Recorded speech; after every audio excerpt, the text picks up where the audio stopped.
역대지하 25장 유다왕 아마샤. 아마샤가 왕이 되었을 때에 그는 25살이었다.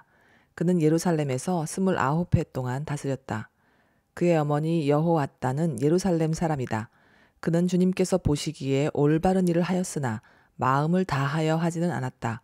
왕권을 확고하게 장악한 뒤에 그는 부왕을 살해한 신하들을 처형하였으나 처형받은 신하의 자녀는 죽이지 않았으니 그것은 그가 모세의 책, 곧 율법에 기록된 말씀을 따른 것이었다. 거기에는 아버지가 자녀 대신에 처형받아서는 안 되고 또 자녀가 아버지 대신에 처형받아서도 안 된다. 오직 각 사람은 자신이 지은 죄에 따라 처형받아야 한다 하고 말씀하신 주님의 명령이 있다. 에돔과의 전쟁. 아마샤는 유다 지파와 베냐민 지파 사람들을 그들이 소속된 가문별로 군대 단위로 조직하고 그들 위에 군대 지휘관인 천부장과 백부장을 임명하여 세웠다. 이 군대 조직에 편성된 사람들은 20살 이상 된 남자들로서 모두 30만 명이나 되었다. 이 사람들은 창과 방패로 무장하고 전쟁터에 나갈 수 있는 장정들이었다. 이 밖에도 그는 은 100달란트를 주고 북왕국 이스라엘에서 용감한 군인 10만 명을 고용하였다. 그러나 어떤 하나님의 사람이 아마샤에게 가서 말하였다. 임금님께서는 이스라엘 군대를 데리고 가지 마십시오. 주님께서는 북왕국 이스라엘, 곧 에브라임 자손과 함께 계시지 않으십니다. 그런데도 임금님께서 북이스라엘 군대를 데리고 출동하시거든 힘써 싸워보십시오. 하나님께서는 임금님이 대적들 앞에서 엎어지게 하실 것입니다. 하나님께서는 임금님을 이기게도 하실 수 있고 지게도 하실 수 있습니다. 아마샤가 하나님의 사람에게 물었다. 북이스라엘 군인을 고용하느라고 지불한 은 100달란트는 어떻게 하면 좋겠습니까? 하나님의 사람이 대답하였다. 주님께서는 그것보다 더 많은 것을 임금님께 주실 수 있습니다. 그래서 아마샤는 에브라임에서 온 군인들을 그들의 고향으로 돌려보냈다. 그들은 유다 사람에 대하여 몹시 불쾌하게 생각하면서 고향으로 돌아갔다. 아마샤는 용기를 내어 출병하였다. 소금 계곡에 이르러서 세일 자손 10,000명을 죽였다. 유다 군대가 또 별도로 10,000명을 산채로 붙잡아서 절벽 위로 끌고 올라가 그 밑으로 떨어뜨리자 그들의 몸이 으스러졌다. 그러는 동안에 아마샤가 전쟁에 함께 데리고 출동하지 않고 되돌려 보낸 북이스라엘 군인들은 사마리아와 벤호론 사이에 있는 유다의 여러 마을을 약탈하고 사람을 3,000명이나 죽이고 물건도 많이 약탈하였다. 아마샤는 에돔 사람들을 학살하고 돌아올 때에 세일 자손의 신상들을 가져와서 자기의 신으로 모시고 그것들 앞에 경배하며 분향하였다. 이 일로 주님께서 아마샤에게 크게 진노하셔서 예언자 한 사람을 보내시니 그가 가서 아마샤에게 말하였다. 이 신들은 자기들을 섬기는 그 백성들을 임금님의 손에서 건져내지도 못하였는데 임금님께서는 이 신들에게 비시니 어찌된 일입니까? 예언자가 이렇게 말머리를 꺼내는데 왕이 그의 말을 가로막으면서 우리가 언제 너를 왕의 고문으로 추대하였느냐? 맞아 죽지 않으려거든 그쳐라 하고 호통을 쳤다. 그러자 예언자는 이렇게 말하고 그쳤다. 임금님께서 나의 충고를 받지 않고 이렇게 하시는 것을 보니 하나님께서 임금님을 망하게 하시기로 결심하셨다.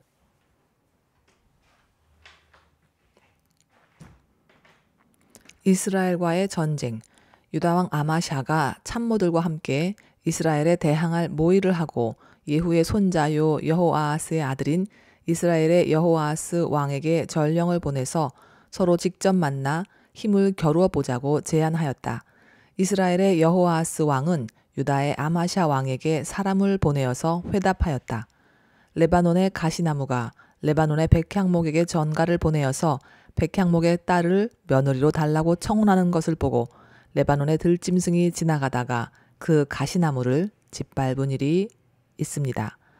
당신은 에돔을 쳐부셨다는 것을 스스로 대견스럽게 여겨 자랑하면서 건방지게 우쭐대지만 차라리 당신 궁전에 그대로 머물러 있으면 별 탈이 없을 터인데 어찌하여 당신은 당신 자신과 유다를 함께 멸망시킬 화근을 스스로 불러들이고 있습니까? 그가 이렇게 말하여도 아마샤는 들으려 하지 않았다. 그러나 이것은 하나님께서 하신 일이다. 유다 사람들이 에돔 신들의 뜻을 물음으로 하나님께서 유다 사람들을 여호아하스의 손에 넘겨주시려고 아마샤의 마음을 그렇게 만든 것이다. 이스라엘의 여호아하스 왕이 올라와서 유다의 아마샤 왕을 맞아 유다의 벳세메스에서 대치하였다. 그러나 유다 군대는 이스라엘 군대에게 패하여 뿔뿔이 흩어져 자기들의 집으로 도망가고 말았다. 이스라엘의 여호아하스 왕은 벳세메스에서 아하시아의 손자요 요아스의 아들인 유다의 아마샤 왕을 사로잡아서 예루살렘으로 들어왔다. 그는 예루살렘 성벽을 에브라임 문에서부터 성 모퉁이 문에 이르기까지 400자 길이의 성벽을 허물어 버렸다.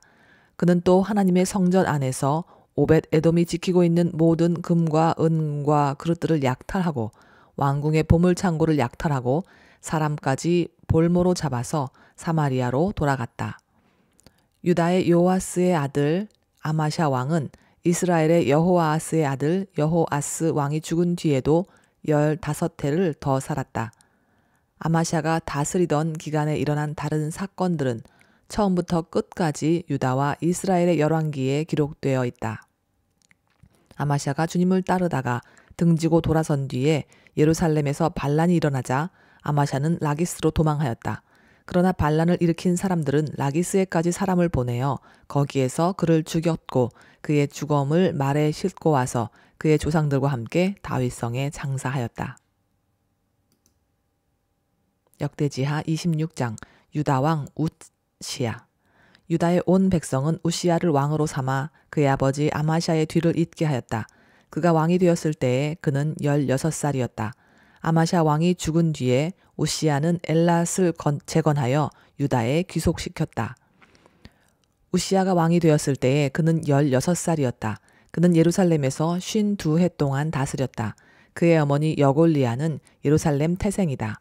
그는 자기의 아버지 아마샤가 한 모든 일을 본받아서 주님께서 보시기에 올바른 일을 하였다. 그의 곁에는 하나님을 경외하도록 가르쳐주는 스가랴가 있었는데 스가랴가 살아있는 동안 우시야는 하나님의 뜻을 찾았다.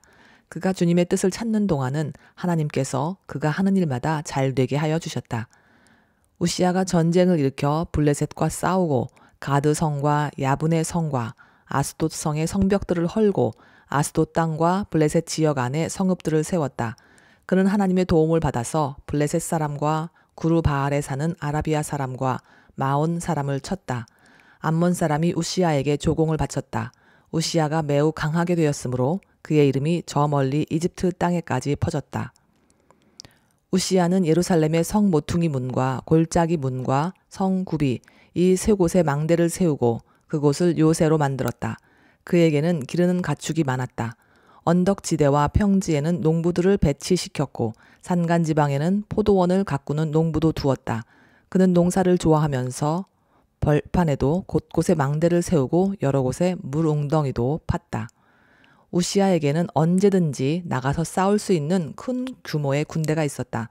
여이엘 병적 기록관과 마아세야 병무 담당 비서관이 이들을 징집하여 병적에 올렸다.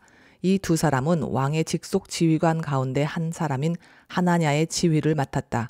그 군대에는 2600명의 장교가 있고 그들의 밑에도 왕의 명령이 떨어지면 언제라도 대적과 싸워 이길 수 있는 30만 7500명의 군인들이 있었다. 우시야는 이 군대를 방패와 창과 투구와 갑옷과 활과 무린매로 무장시켰다. 예루살렘에는 무기 제조 기술자들을 두어 새로운 무기를 고안하여 만들게 하였으니 그 무기는 망대와 성곽 모서리 위에 설치하여 활과 큰 돌을 쏘아 날리는 것이었다. 그의 명성이 사방으로 퍼졌고 하나님께서 그를 도우셨으므로 그는 매우 강한 왕이 되었다. 우시야가 벌을 받다. 우시야 왕은 힘이 세어지면서 교만하게 되더니 드디어 악한 일을 저지르고 말았다. 주님의 성전 안에 있는 분향단에다가 분향을 하려고 그리로 들어간 것이다. 이것은 주 하나님께 죄를 짓는 일이었다.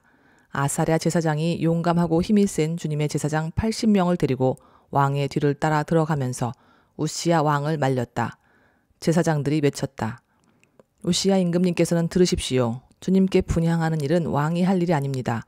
분향하는 일은 이 직무를 수행하도록 거룩하게 구별된 제사장들, 곧 아론의 혈통을 이어받은 제사장들만이 할 수 있는 일입니다. 이 거룩한 곳에서 어서 물러나시기 바랍니다. 왕이 범죄하였으니 주 하나님께 높임을 받지 못할 것입니다. 우시야는 성전 안 분향단 옆에 서서 향로를 들고 막 분향하려다가 이 말을 듣고 화를 냈다. 그가 제사장들에게 화를 낼 때에 그의 이마에 나병이 생겼다. 아사랴 대제사장과 다른 제사장들이 그를 살펴보고 그의 이마에 나병이 생긴 것을 확인하고 그를 곧 그곳에서 쫓아냈다. 주님께서 우시야를 재앙으로 치셨으므로 그는 급히 나갔다. 그는 죽는 날까지 나병을 앓았다. 주님의 성전을 출입하는 것도 허용되지 않았으므로 나병 환자인 그는 별궁에 격리되어 여생을 보냈다. 왕자 요담이 왕실을 관리하며 나라의 백성을 다스렸다. 우시야의 통치 기간에 있었던 다른 사건들은 초기의 것에서부터 후대의 것에 이르기까지 아모스의 아들 예언자 이사야가 기록하여 두었다. 우시야가 죽어서 그의 조상과 함께 잠드니 그가 나병 환자였다고 해서 왕실 묘지에 장사하지 않고 왕가에 속한 변두리 땅에 장사하였다. 왕자 요담이 아버지의 뒤를 이어 왕이 되었다. 역대지하 27장 유다왕 요담. 요담이 왕이 되었을 때에 그는 25살이었다. 그는 예루살렘에서 16해 동안 다스렸다. 그의 어머니 여루사는 사독의 딸이다. 그의 아버지 우시야가 한 것을 그대로 본받아서 주님께서 보시기에 올바른 일을 하였으나 그의 아버지와는 달리 주님의 성전에는 들어가지 않았다. 그러나 백성은 계속하여 악한 일을 저질렀다. 그는 주님의 성전의 북쪽 문을 만들어 세웠고 오벨 성벽도 더 연장하여 쌓았다. 유다의 산간 지방에는 성읍들을 건축하고 산림 지역에는 요새를 만들고 망대를 세웠다. 더욱이 그는 암몬 자손의 왕들과 싸워서 이겼다. 그 해에 암몬 자손은 은 100달란트와 밀 10,000석과 보리 10,000석을 조공으로 바쳤고 그 다음 해에도 또 3년째 되는 해에도 암몬 자손은 같은 양으로 조공을 바쳤다. 요담은 주 그의 하나님 앞에서 바른 길을 걸으며 살았으므로 점점 강해졌다.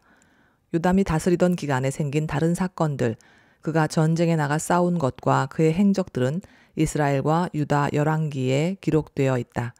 그가 왕이 되었을 때에 그는 25살이었다. 그는 예루살렘에서 16해 동안 다스렸다. 요담이 죽어서 그의 조상과 함께 잠드니 다윗 성에 장사하였다. 그의 아들 아하스가 그의 뒤를 이어 왕이 되었다.